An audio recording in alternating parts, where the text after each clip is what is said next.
ഡൽഹിയിലേക്ക് അയക്കുന്ന എംപിമാരൊക്കെ ഡൽഹിയിൽ പോയി അരിവെപ്പാണല്ലോ, വലിയ ഗുണവുമാണോന്നില്ലെന്നാണ് മുഖ്യമന്ത്രി പറഞ്ഞത്. മുഖ്യമന്ത്രിയുടെ പ്രസ്താവനയ്ക്ക് ഇരുട്ടിവെളുക്ക് മുൻപ് മറുപടിയുമായിട്ട് KC വേണുഗോപാലും എംപിമാരും എത്തിയിരുന്നു.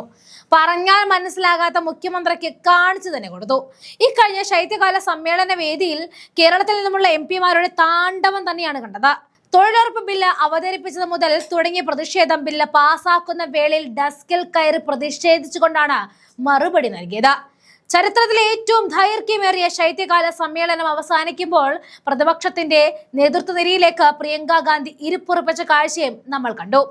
സമ്മേളനത്തിന്റെ ആദ്യാവസാനം മുതൽ രാഹുൽ ഗാന്ധിയുടെ അഭാവത്തിൽ കോൺഗ്രസിനെ നയിച്ചത് പ്രിയങ്ക ഗാന്ധിയാണ്. പ്രധാനമന്ത്രി നരേന്ദ്രമോദിയെയും ആഭ്യന്തരമന്ത്രി അമിത്ഷായെയും അടക്കം വിറപ്പിച്ച പ്രിയങ്കയുടെ മികവിലാണ് പ്രതിപക്ഷം ഇക്കുറി ലോക്സഭയിൽ കത്തിക്കയറിയത്. എപ്പോഴും മോദി സ്തുതി പാടുന്ന ശശി തരൂരും ഇത്തവണ തീ പാറുന്ന പ്രകടനം കാഴ്ചവെച്ചു. തൊഴിലുറപ്പ് പദ്ധതിയുമായി ബന്ധപ്പെട്ട ബില്ലിൽ പ്രിയങ്ക ഗാന്ധി സഭയിൽ മഹാത്മാഗാന്ധിയുടെ ഫോട്ടോ ഉയർത്തി തന്റെ പ്രതിഷേധം രേഖപ്പെടുത്തിയതിന് പിന്നാലെ ശശി തരൂരും കേന്ദ്രത്തിനെതിരെ ആഞ്ഞടിച്ചു. മഹാത്മാഗാന്ധിയുടെ ആത്മാവിനെ കൊല്ലുന്ന രൂപത്തിലാക്കി ഈ പദ്ധതിയുടെ ഇപ്പോഴത്തെ രൂപമാറ്റം എന്നാണ് തരൂർ സ്പീക്കർക്ക് മുന്നിൽ തുറന്നടിച്ചത്. എന്റെ ആദ്യത്തെ എതിർപ്പ് മിസ്റ്റർ സ്പീക്കർ, മറ്റുള്ളവരെ പോലെ രാഷ്ട്രപിതാവിന്റെ പേര് നീക്കം ചെയ്യാനുള്ള ഈ അവിവേകപരമായിട്ടുള്ള തീരുമാനത്തെയാണ്.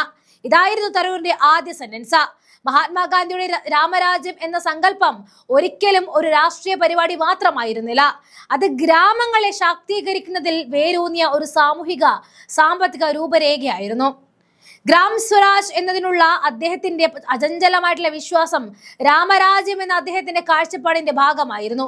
അഥവാ രാജ്യത്തെ അവസാന മനുഷ്യനും ആദ്യത്തേതാകണം എന്നതായിരുന്നു ആ കാഴ്ചപ്പാട് എന്നാണ് മോദിക്ക് മുന്നിൽ തരൂർ അടിവരയിട്ട് പറഞ്ഞത്. വോട്ടുകളിലേക്കെതിരെ നടത്തിയ ചർച്ചയിൽ കത്തിക്കേറിയ KC വേണുഗോപാലിനെ നമുക്ക് ഇത്തവണ കാണാൻ കഴിഞ്ഞു. വോട്ടുകളിലേക്കെതിരെ വൻ ജനകീയ പ്രക്ഷോഭം ഉയർന്നു വരുമെന്ന് AICC ജനറൽ സെക്രട്ടറിയായ KC വേണുഗോപാൽ മുന്നറിയിപ്പ് കൂടി നൽകിക്കൊണ്ടാണ് സഭയിൽ താണ്ഡവമാടിയത്.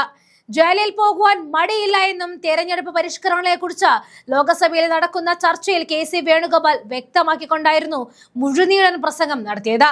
ഷാഫി ആകട്ടെ കേരളത്തിൽ നിന്നും വിദേശത്തേക്ക് പോയി ചോര നീരാക്കി പണിയെടുക്കുന്ന ലക്ഷക്കണക്കിന് പ്രവാസികളുടെ ദുരിതം പാർലമെന്റിൽ നടുത്തളത്തിൽ അക്കമിട്ട് നിരത്തിക്കൊണ്ടായിരുന്നു പറഞ്ഞു തുടങ്ങിയത്. 2 കൊല്ലത്തോളം കഷ്ടപ്പെട്ട് ജോലി ചെയ്ത തന്റെ പ്രിയപ്പെട്ടവരെ കാണാൻ നാട്ടിലേക്ക് വരാനൊരുങ്ങുന്ന പ്രവാസിക്ക് മേൽ വിമാന കമ്പനികൾ നടത്തുന്ന പകൽക്കൊള്ളയെ അദ്ദേഹം നിശിതമായിട്ട് വിമർശിക്കുകയായിരുന്നു. ലക്ഷ്യമില്ലാതെ ഉയരുന്ന വിമാന ടിക്കറ്റ് നിരക്കുകൾക്ക് അടിയന്തരമായിട്ട് പരിഹാരം കാണണം എന്ന ഷാഫിയുടെ ആവശ്യം കേവലം ഒരു പ്രസംഗം മാത്രമായിരുന്നില്ല, മറിച്ച് ലോകമെമ്പാടുമുള്ള പ്രവാസികളുടെ വിലാപമായിരുന്നു. ആ വിലാപത്തെ ഒരിക്കൽ കൂടി അവതരിപ്പിച്ചുകൊണ്ട് സഭയുടെ നടുത്തളത്തെ വിറപ്പിക്കുന്ന ഷാഫിയെ വീണ്ടും കാണാനായി. ഇന്നലെ അവസാന ദിവസം പ്രതിപക്ഷത്തിന്റെ എതിർപ്പ് മറികടന്ന തൊഴിലുറപ്പ് പദ്ധതി ഭേദഗതി ബില്ല് ലോക്സഭ പാസാക്കിയതോടെ മന്ത്രിക്കെതിരെ പ്രതിപക്ഷം മുദ്രാവാക്യം വിളിക്കുകയും സഭയുടെ നടുത്തളത്തിൽ ഇറങ്ങി പ്രതിഷേധിക്കുകയും ബില്ല് കീറിയെറിയുകയും ചെയ്തു. UDF എംപിമാരെ ഹൈബീഡൻ, ഡീൻ കുര്യാക്കോസ്, ഷാഫി പറമ്പിൽ എന്നിവർ മേശപ്പുറത്ത് കയറി പ്രതിഷേധിച്ചു. തീർന്നില്ല, മഹാത്മാഗാന്ധിയുടെ ചിത്രം ഉയർത്തിപ്പിടിച്ച് പ്രതിഷേധിച്ചും പിണറായി സർക്കാരിനെ തൂത്തെറിഞ്ഞ സ്വർണ്ണക്കൊള്ളയിൽ അന്വേഷണം ആവശ്യപ്പെട്ട വിവാദഗാനം പോറ്റിയെ കേറ്റി എന്ന പാട്ട് പാർലമെന്റിന് മുന്നിൽ പാടിയും കോൺഗ്രസ് എംപിമാർ തകർത്താടി. ഒന്നും ചെയ്യുന്നില്ല എന്ന് പറഞ്ഞ മുഖ്യൻ ഇതൊക്കെ ഒന്ന് കണ്ണു തുറന്ന് കാണുന്നത് നല്ലതായിരിക്കും. ആ ജോൺ ബ്രിട്ടാസിനേക്ക് ഒന്ന് ചെമ്പിലും വെച്ച് പുഴുങ്ങുന്നതാണ് നല്ലത്.